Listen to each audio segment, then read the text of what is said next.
I was trying to make a change. I had difficult team members. And for me, I have no issue with performance management. I'm all about having a high-performing team. That team member had quite a bit of influence, caused a lot of issues for me.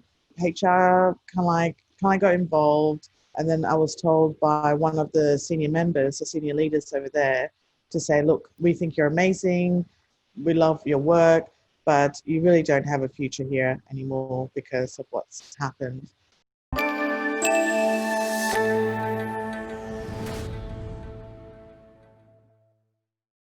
Hi everyone, Jeffrey Wang here, and you're listening to the PDF podcast. The Professional Development Forum, or PDF for short, was established to help diverse young professionals reach their potential in the modern Australian workplace. In this episode, we speak with Sandra D'Souza. Sandra D'Souza is an experienced business professional and a published author who is trained and educated in all aspects of business, including finance, operations, strategy, marketing, and sales. Having cultivated 20 years worth of experience in media and the IT industry, such as MTV Europe, Telstra, Corp and UBS. Sandra transitioned to consulting and working with SMEs and tech startups. With a passion for entrepreneurial ventures and seeing the potential of content curation technologies, Sandra founded Curate digital marketing agency in 2012, which was acquired in 2018 by an international corporate. Sandra has been advocating for women's rights ever since she was a teenager. She's a recipient of the Edna Ryan Award for the advancement of women and was shortlisted for the New South Wales Women's Awards in 2018. Sandra also published a bestseller, Social Media for Baby Boomers, How to Translate Your Decades of Knowledge and Experience into Social Influence. On International Women's Day 2018, Sandra launched her new startup, Elect, to address the gender gap in business with its global procurement marketplace and certification program. Thanks for taking your time to speak with us today, Sandra. Thanks, Jeffrey, for having me on the show. I'm really happy to be here. Well, for our viewers who may not be familiar with your career, can you please share your career journey, including your early days in corporate with us? Sure. So after I finished university, I moved from Canberra to Sydney, and I was very fortunate to have joined an international publishing company, and so they were very supportive, and they actually, within a very short amount of time, they recognized my technical skills, and my finance skills. And they promoted me to be the financial controller. And that was by the time I was 21. So Wow. At the age of 21, I was a financial controller of an international publishing company, and managing a team as well as handling all aspects of it. It was actually very good training for me, but certainly has fast-tracked me to senior management roles very early on. And they also then supported me, my role there. Mm-hmm. And then quickly after that, I guess after a few years, I got poached to an advertising company. And so I managed to do that. Also got to had the opportunity to go to Singapore to set up finance operations for Two Merge advertising agency. And that was all done before I was 25. And then I got the travel bug, moved over to London, and in London, I was the business manager for the division, the production of IT production of UBS, but it was outsourced to a Pro system. So again, more exposure, very, very corporate, lots of people, and then I guess, as you said in my bio, that I was going to say CV, but my bio, that I kind of continued on with those sort of like roles in MTV Europe. Then when I moved back to Sydney, I worked for News Corp and as well as Telstra. But it was really after Telstra, then I jumped on to the entrepreneurial bandwagon. So it was Telstra that finally broke your back in the corporate world, was it? I guess you could say it that way. I think like, because I had such a big corporate career early on. Mm-hmm. By the time I was at Telstra, I was at a point in my life. I didn't have a boyfriend at the time. Mm-hmm. I didn't have a mortgage. I was making well, I didn't have a family, didn't mortgage, didn't have a boyfriend. I thought, well, if I'm going to try a new career, now's the time to do it. And I thought if I didn't like it after a year or 2 years, I can always come back to it. So I took the chance and just to see what it was like. And it was at that point in my life that I could do it and worked out, being the accountant back then, worked out the risk and that way the benefits and thought, if I didn't like it, I could always come back. Awesome. Well, before we jump onto your entrepreneurial career, Sure. can you tell me a little bit about what is it in the corporate environment? You clearly had some success in the corporate world, and you suddenly moved up the ranks very, very quickly.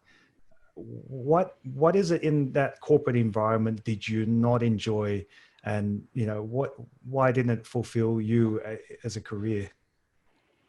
I think maybe I was spoiled in the first few years, until I was 25, because I was under 25 and I had great boss, great mentor, who was very supportive and taught me a lot. And then when I think after that age, it's almost like you're thrown into the adult world. You're just like, you're in the shark tank with everybody else, and it's the survival of the fittest. And I just wasn't prepared for it. I just thought really up until that point, and also quite a few years after that, that all you have to do is, I got noticed because I worked very hard. I was very diligent. And I thought you work hard, you do well, you get recognized, and then you get promoted. So on one hand, yes, I had early successes, which was great for me. But on the other hand, it probably in a way misled me what the real world was like, or the real corporate world. Only later on that I eventually worked out that it is dog eat dog, Shark Tank. It's not about being the most competent. There is also the emotional intelligence, like the people skill side, rather than just the maybe academic or theoretical, not theoretical, but academic skill set that's required. And there was a lot more to it in the corporate sector that I just wasn't ready for it, but had to learn the hard way from it. Right. And so when you say learn the hard way, what is it that you learned the hard way? So as you can tell, you imagine this is back in the 90s, me being a woman, being somebody of my ethnic background, and also being very, very young, in senior management, where I think for at least good 15 years, I literally was always in a boardroom full of men. Gotcha. Yep. And white men, there's nothing against white men because I married one. But just describing the environment, that it was kind of like, older white men who were in the room, and it was me. I look at them and I just see that's the norm, and do my best. Well, what I didn't realize is that there were plenty of opportunities and progression that I missed out on, either through not realizing how important it is to network, not realizing how important to have mentor, how to manage up in addition to managing down and managing your peers, and also the style of communication required in order to get noticed and what's important to get noticed. So Wow. they're very high level thing. I'm happy for you to drill down, but I guess those, I guess, if I could summarize in a very short, kind of like couple of sentences, that's what I felt was going on. Yeah, I can certainly identify with that. Clearly, there's a whole lot of office politics that goes on in large corporations that you'd appreciate. There's a lot more to it. And so what eventually, I guess, what I'm trying to get at is what eventually made you make that leap out into the entrepreneurial world? Yeah. Look, so it was such a struggle. It was such a struggle that I would see really good ideas. I would see amazing people, amazing talent, and I'm seeing not much progress. Politics was a bit of an issue. And look, I understand politics. I believe in positive politics, and that is that you not manage people, but you bring people together and motivate them to lead them a good outcome. But I didn't see that much in obviously in corporation, and bureaucracy and the lack of progress were beginning to really bring me down. I was really struggling in that environment from somebody who was just used to thinking, working hard, doing well, getting along with people as a team it's the progression for career progression. Yeah. And so there was an incident once at one of the organisations, I won't mention which one, where I was trying to make a change. I had difficult team members, and for me, I have no issue with performance management. I'm all about having a high-performing team. That team member had quite a bit of influence, caused a lot of issues for me. HR kind of got involved, and then I was told by one of the senior members, the senior leaders over there, to say, look, we think you're amazing, we love your work, but you really don't have a future here anymore because of what's happened. And so then I thought, okay, well, if I'm not going to have a career in this organization, what should I do next? I never thought I would get into the entrepreneurial thing, but I did want to shift my career from finance into sales and marketing, which I know is strange coming from somebody who's an accountant or with the sort of the finance background, but I've always been a people person and I like that element of it. And so I just started planning towards that in getting that jump to the entrepreneurial. And like I said earlier, that I thought, well, I was at a point in life, if I am not, I could either go and get another job, or I just jump and try this out. And I was at a position that I could do that. Awesome. And so when you made that jump into the entrepreneurial world, how did it go? Was it all smooth sailing? Was it all you expected, or was it a bit of a baptism of fire? I think it was a big shock to the system. So it's not, it's not like, it wasn't a case of the grass is greener on the other side, but there were very different challenges when you jump off. So firstly, I guess when you have a corporate career, your identity is very much defined by the position of the role in the organization that you're in. And so you are somebody who's really important if you're part of that organization, that role.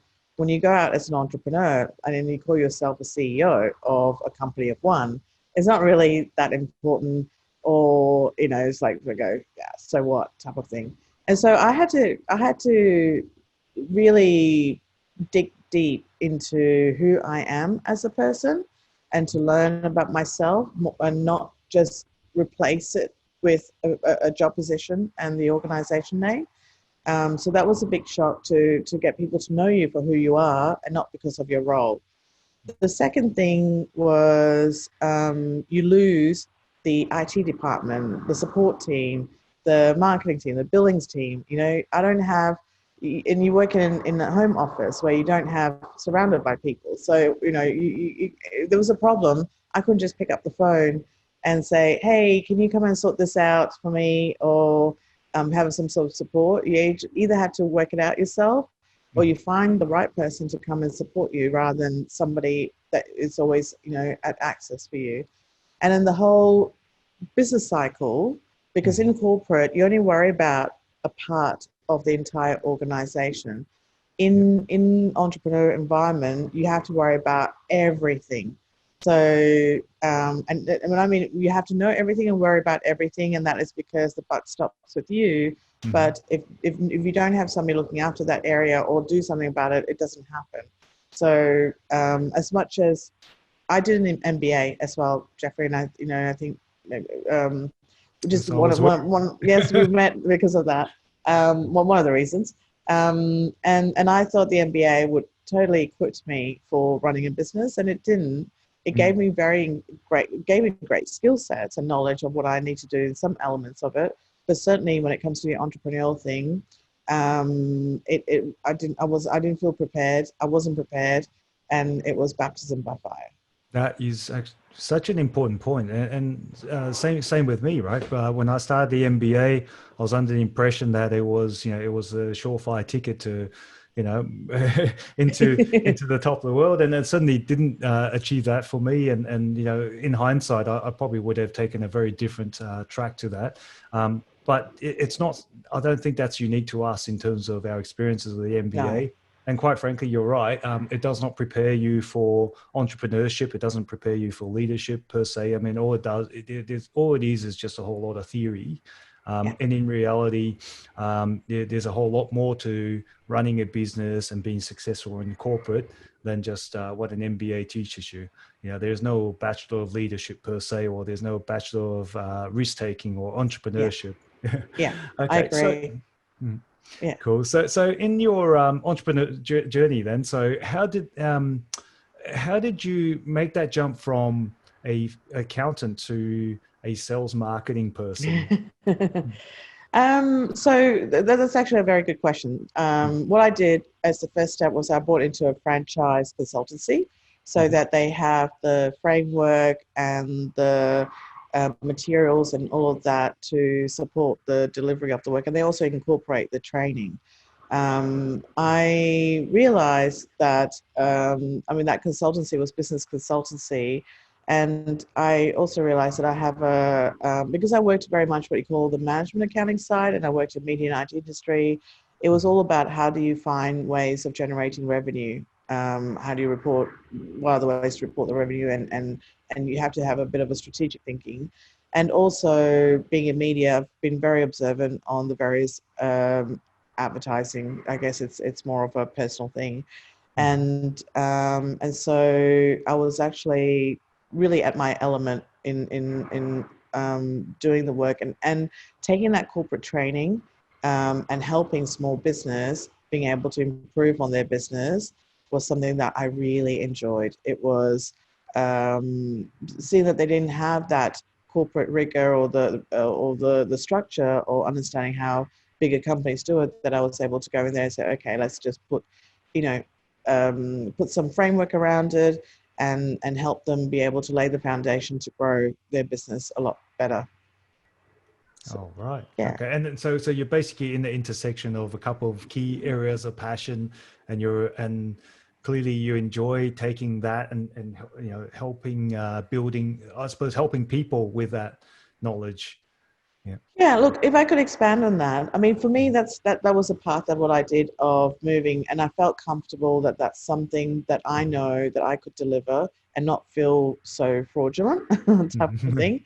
But if I could use my, I think anybody who wants to do it, you can do it and find a way. And the most important thing is to find a passion into what you're doing. I enjoy business, all elements of business, and helping small business to improve their business was something that I understand. And having the finance background and a passion for marketing, it felt like it was something that gave me that whole holistic picture and overall picture, which I couldn't get in corporate, to apply that in a small business world.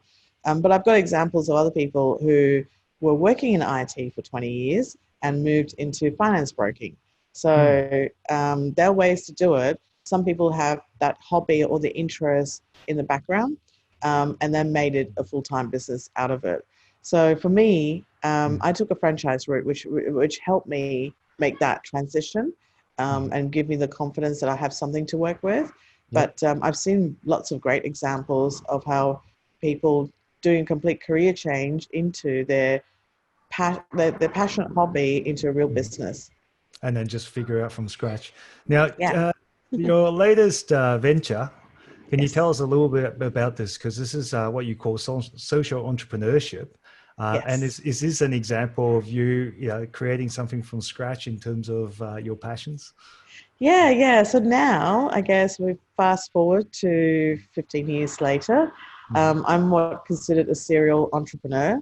I've had some failures, but also one of my successes, which I've sold my digital marketing business.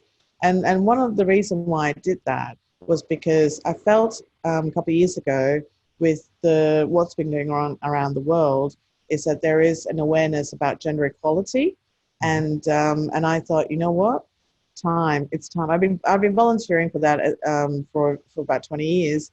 And I just thought, I want to find a way of how to create a business, but also deals with gender equality. But I didn't want it to be a not-for-profit, and I didn't want it to be a consulting business. I actually want something that needs to be done. And also I knew it had to be a technology business because it's something that can move quickly and it's scalable.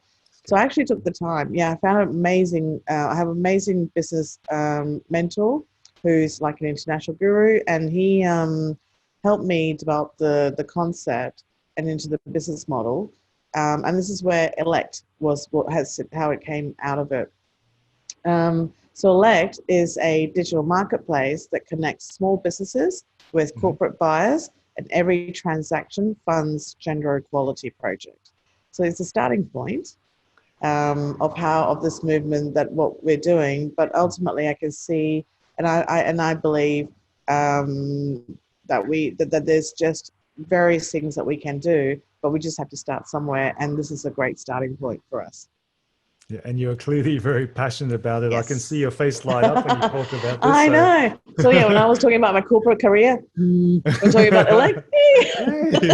I know. That's right. That's brilliant. So if there's a friend of mine that's currently going through that, doldrums of the corporate career right now, and they're thinking about making that leap, what advice would you have to help them make that change from stepping outside the safety and comfort of the corporate world into the exciting and yet scary world of entrepreneurialism? Yeah, I think look, like taking a big step, and especially on the personal side, almost see it like you're about to have a baby. Okay. And so what do you do when you're going to have a baby when one is not earning an income, or one part of the household is not earning income? Then you think about the financial planning, how you're going to pay for the bills, how you're going to manage all of that when there isn't a regular paycheck coming into your bank account. And then also you need to have money to invest into the business, because it can't just be created with no money. So my advice would be, firstly, I think in the past you would say to people, just make sure you have enough savings to cover for your own personal expenses for at least 2 years. And also enough money to run a business if you don't make enough revenue for at least 2 years, depending on the business and what you do.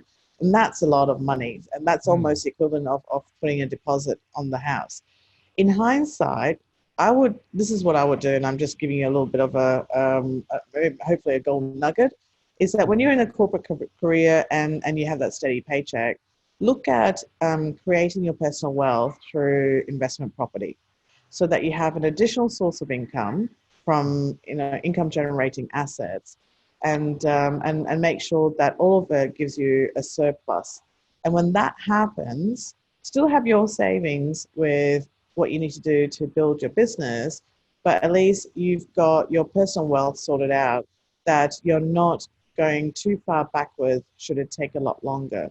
Because every business owner that I've met, every single one of them, it always seems to take a lot longer to get to the revenue generating point or surplus than what initially planned. And a lot of businesses fail in the first year because of not enough cash flow. So cash flow is really the key thing for the business, but also for yourself.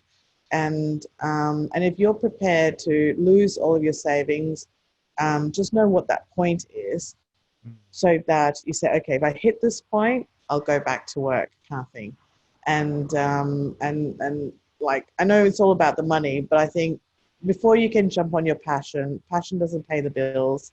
Just make sure that you have all that sorted, because I have seen the stress levels, and I've gone through it myself, when you're really just in the red and just cannot see any money coming in for a while, or not enough money coming in for a while, but you have to pay mortgage or you have to pay rent, that sort of stuff.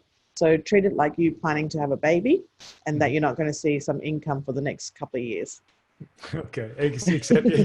That's a very good analogy. Thanks for that. That definitely is a bit of a nugget. So now for the, as you know, this is the Professional Development Forum, and we usually ask for what advice that you would give to young professionals coming up the ranks, right? And so these are not necessarily people looking to jump into an entrepreneurial career, but somebody who may just be starting out in their corporate careers. What advice would you have earlier on in their careers? Look, I think the most important thing is to, whether you want to really move up the ranks in the corporate career or develop or make whatever progress, like you said, not even having to think about jumping on the entrepreneurial side because that's a whole different thing. I would really highly recommend having mentors. Be part of a forum also, like your forum, the Professional Development Forum, because having like-minded people, having access to experienced mentors to support you as part of your professional journey is really, really important. And you can do a combination of, informal ones. It could be within the company that you're in, or outside the company, or also paid ones. I think paid ones and unpaid ones, having a balance. Don't stick to just one. Just have a good network because every mentor brings in a different perspective. I didn't realize the value of the mentorship when somebody told me who was quite successful in their career that and even the CEOs, I mean, their mentors, they pay six-figure amount, you know. Wow. Yep. So it is important to have the appropriate mentor for your professional career to support you on your journey. Yeah, and especially to have that earlier on when you're just starting out, isn't it? Yeah. And I found out, I mean, I was, like I said, I had that early on, took it for granted. I didn't have to seek it out, and that had really helped. And then later on, somebody told me, gave me, like your forum, gave me similar advice, and then I went out, and that made a difference for me. And that really, and I've seen it. I do group mentoring session. I'm part of a group mentoring session. I'm part of the one-on-one. I'm part of informal, part of paid ones. So I make sure it's over there. It's not about advice overload, but it's about how serious are you about your professional career, and if you're serious, then be serious about getting the right mentoring for you. Well, thank you very much for that very valuable piece of advice and sharing so generously about your corporate and entrepreneurial journey. It's been an absolute pleasure chatting with you, and we hope to hear from you again soon. Thanks, Jeffrey. No, I really enjoyed this. This is amazing, and I think keep up the good work. This is really important forum for professionals, and I wish I had something like this when I was in my career days. Thank you.